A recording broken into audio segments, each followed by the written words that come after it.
It's been a tumultuous time for the Brown family on Sister Wives. The recent tragic passing of Kody Brown and Janelle Brown's son is just one of the shocking changes to rock the once plural family. The most recent seasons of the TLC series have featured the slow decline of the connection between the wives and their shared husband, as the seasons have fallen behind the times.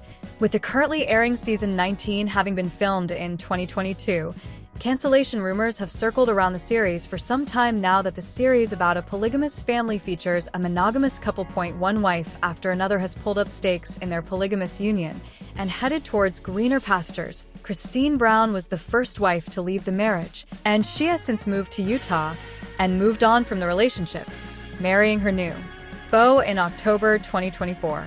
Janelle is done with the marriage as well, but the series has shown that the savvy-minded mom is making sure to get her share out of the plot of land the family purchased together in Arizona. And Meri finally made the decision to request a separation from Kody through the polygamous church that married them in the first place, and has moved back to Utah as well. Kody's one remaining wife, Robyn Brown, has said she feels like the one that got left behind, and it has been clear this season that she has not been handling the dissolution of the family's plural life well. Kody has been so busy pointing fingers and avoiding responsibility that he has resorted to some truly cruel and petty comments about his wives and children in season 19. Which is why it was surprising to see Kody shed tears this week after helping to move Meri out of her home in Flagstaff, Arizona, as she leaves behind her marriage and her relationship with Robyn as well. But after Kody's repellent behavior all season, his crocodile tears won't be enough to salvage his reputation with his ex-wives or with viewers. Kody has been negative about his wives all season. Kody has been emotionally volatile all season, especially towards the wives who have left him one by one. His older children had strong opinions about the way that Kody had behaved during the coronavirus pandemic, prioritizing his household with Robyn above the wives and children he had in other nearby homes. Kody insisting that his wives get in line and help him to restore order with the family after refusing to work on his relationship with his estranged children seems to have been the catalyst for them to see there was little left for them in the marriage any longer. Since his original 3 wives left him with the only wife he claims to have ever loved, you would think that Kody would be happy to finally have the monogamous relationship he says he always wanted. And yet, this season has been filled with moments where Kody pretends to be shocked by the deterioration of the plural marriage. His ex-wives even found themselves having to remind him that they had ended the relationship on many different occasions. Then the blame game started, with Kody working overtime to prove firstly that the plural relationship falling apart was the fault of his ex-wives rather than his own, and secondly, that he apparently never wanted to be in a plural marriage to begin with. As Kody was shown moving Meri out of her home in Flagstaff in a recent episode of Sister Wives, it was nice to see a softer side of both reality stars. Kody, especially, has been particularly harsh in his descriptions of his ex-wives this season. The moving day happened to be Meri and Kody's wedding anniversary, and their friendly banter mediated by her brother-in-law's presence was one of the lightest scenes of Kody this season. But during the breakdown of the plural marriage, Kody disavowed his relationship with each of his first 3 wives, and even went so far as to claim he had never loved Meri. He also said he wished had never married her in the first place. So, when Kody broke down in tears after talking about the end of their relationship, Meri was right to be confused. Anytime Kody has come to show regret about the end of the plural marriage, it is always centered around the loss of respect he feels. He has shown such little concern about the welfare of his now ex-wives, or his estranged relationships with his children, that it is more than time the network stopped allowing the embattled family man to get away with these crocodile tears. It's not doing their star's reputation any favors, and these scenes instead continue to dig a deeper hole of negativity around him. Kody should instead focus on making amends with his children and helping to set them up for success by being present in their lives. New episodes of Sister Wives air Sundays on TLC. Separation of a family is always a complicated affair, but when the husband has 3 different wives leaving him, things get compounded quickly. For me, given Kody Brown's behavior over the years on the TLC series Sister Wives, it isn't surprising that any of his wives would consider leaving him. His negligence towards his original 3 wives after Kody married his 4th wife, Robyn Brown, and his distance from his other children after his new wife came into the picture was enough to give me pause.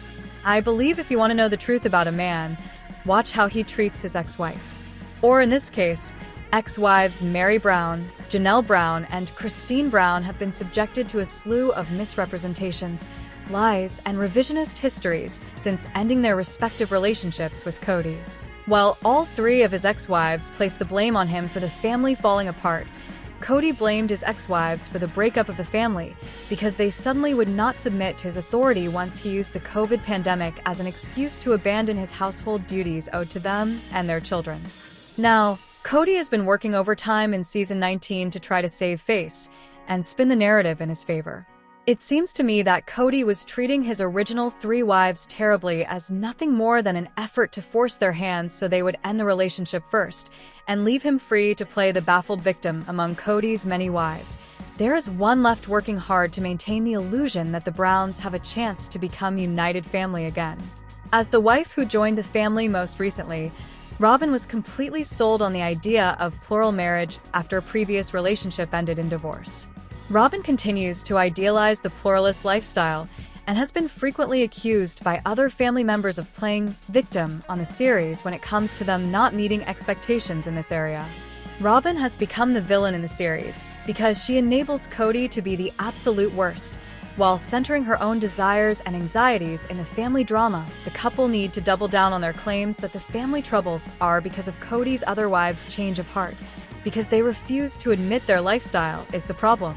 It is clear to me that, regardless of how Cody justifies his behavior to himself, he wanted to live the life of a private married couple with Robin, while still benefiting from the plural lifestyle. He continued to have his other wives raise his children in his absence, buy properties in their own names for the family to use, and pool their financial resources at Cody's discretion without Robin standing by his side, and making claims on his behalf of feelings of regret and sadness about the family situation that are completely absent from any scenes he films.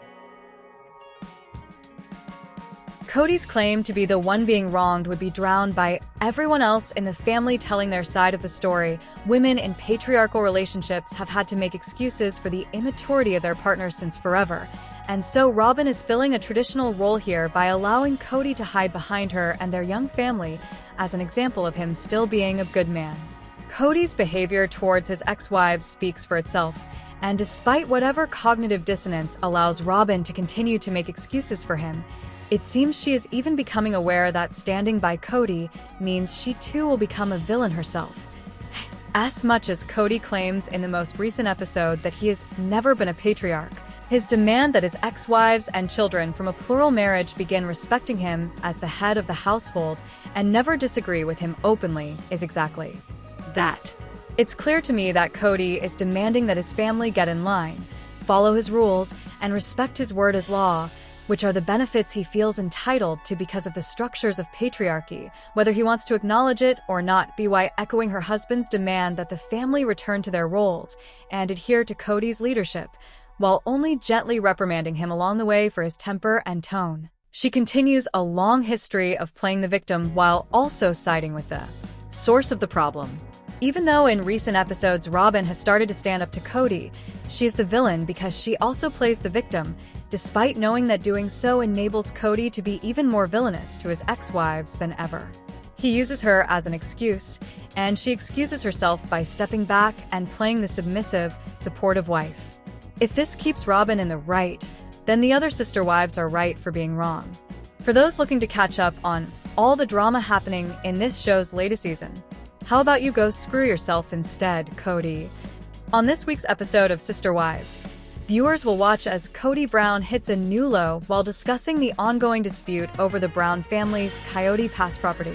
In Us Weekly's exclusive clip from Sunday's episode, Cody addresses ex-wife Janelle Brown's concerns regarding the division of Coyote Pass, as well as the money that is still owed on the property. In the clip, Cody claims that Janelle doesn't trust him, before going on to prove exactly why she shouldn't. "She doesn't trust me because she would screw me if she could. That's what I believe," Cody says. "I'll be honest, I've thought about screwing her." "Okay, so I'm being honest, but I won't," he continues, noting that his only remaining wife, Robin Brown, is the only thing keeping him from doing Janelle dirty in the property dispute. My wife with a conscience won't let me. That's me, St. Robin. As fans of Sister Wives know, the 14-acre Flagstaff, Arizona, property was purchased by Cody and his then 4 wives, Meri, Janelle, Christen, and Robin, in 2018 for more than $800,000. The family initially planned to split the land into 5 parcels, where each wife would get her own plot to build a house, and Cody would, of course, get his own, too. Cody's previously proposed split of the Coyote Pass property included back in season 14. Despite countless discussions over plans, parcels, and Cody's next proposal for a polygamous Barbie dream house, construction on Coyote Pass never came to fruition. Additionally, ownership of the divided property shifted in recent years after Christine split from Cody in 2021 and essentially handed over her portion of the property to Cody and Robin in exchange for the value of her Flagstaff home, which allowed her to purchase a home in Utah. Meri noted last season on Sister Wives that, after Cody and Robin took on Christine's property, the pair were left holding 8 shares of Coyote Pass. Meanwhile, Janelle was left with 4, and she was left with just 2. While Meri argued that she was entitled to more due to the financial contribution she made towards the purchase of the property, Cody claimed that the decision was influenced by things that have gone on in the family. It's us, girl, we're the things.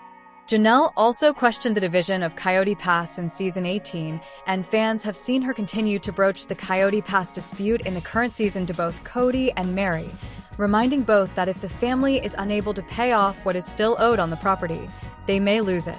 Even though Meri and I really don't have a real relationship, my conscience really dictated that I went and spoke with her about the property, Janelle says in the clip from this week's episode. It wasn't to create drama. It was just to make sure she was aware and could be educated going into the situation. In the upcoming episode, Meri sits down with Cody and Robin to discuss the questionable division of Coyote Pass, explaining to viewers that she legally owns just 1/3 of one of the 4 parcels. If anyone is in the market for a piece of property that can accommodate the world's tiniest home, give me a call. I don't understand why the property got divided the way that it did, Meri continues. I was not involved in that process.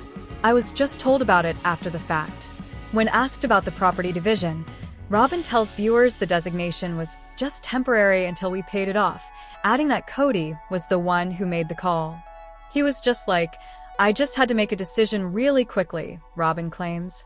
Meri goes on to point out that Cody is on every single property and Robin is on 2, meaning that the legally married couple own the monopoly. Still, Meri remains hopeful that her ex-husband and former sister wife will be fair when making decisions regarding the family's seemingly cursed property. I hope that they will be fair, and I hope that they will be honest, and I hope that it doesn't get ugly, she says. And let's be honest, they definitely should be. As the Ashley previously told you, Cody and Robin sold their Flagstaff mountain mansion earlier this month for nearly $1.8 million, 5 years after the Brown family purchased the residence for $890,000. While the home was bought under Cody and Robin's names, Cody's ex-wives reportedly contributed financially to the purchase.